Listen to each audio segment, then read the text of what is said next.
일본은 이번 한일 정상회담에서 기대감을 나타내온 가운데 일본 언론들도 이번 한일 정상회담 결과를 주목하고 있습니다. 앞서 한일 양국 재계는 미래 파트너십을 위한 새로운 기금 창설도 발표했습니다.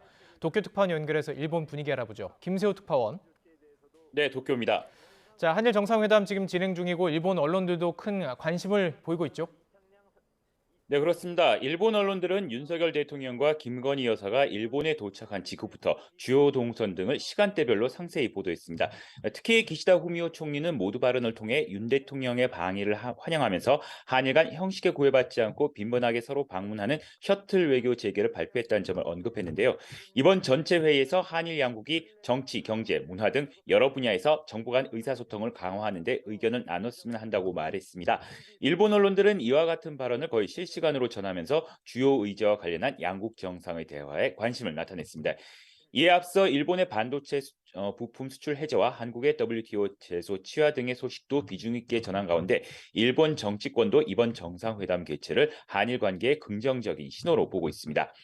일본 자민당의 세코 히로시게 간사장은 기자들과 만나 윤 대통령의 태도를 높이 평가하고 싶다며 한일 정상 간 신뢰 관계가 구축되길 기대한다고 말했습니다.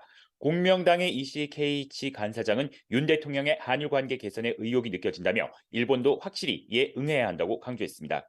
입헌민주당의 이즈미 겐타 대표도 경제, 문화, 안보 등 어느 분야에서든지 한일 관계는 중요하다며 한일 관계가 강화되는 회담이 되길 희망한다고 밝혔습니다.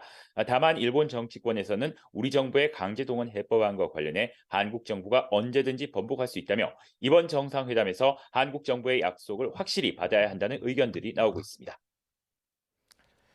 자, 강제동원 피해자를 지원하기 위한 우리 정부 재단에 일본 기업들이 참여할지도 관심인데, 자, 이런 가운데요. 한일 재계가 공동기금을 창설하기로 했죠. 네, 한일 재계를 대표하는 우리나라의 전경련과 일본의 게이단린이 미래 파트너십 기금을 창설한다고 발표했습니다.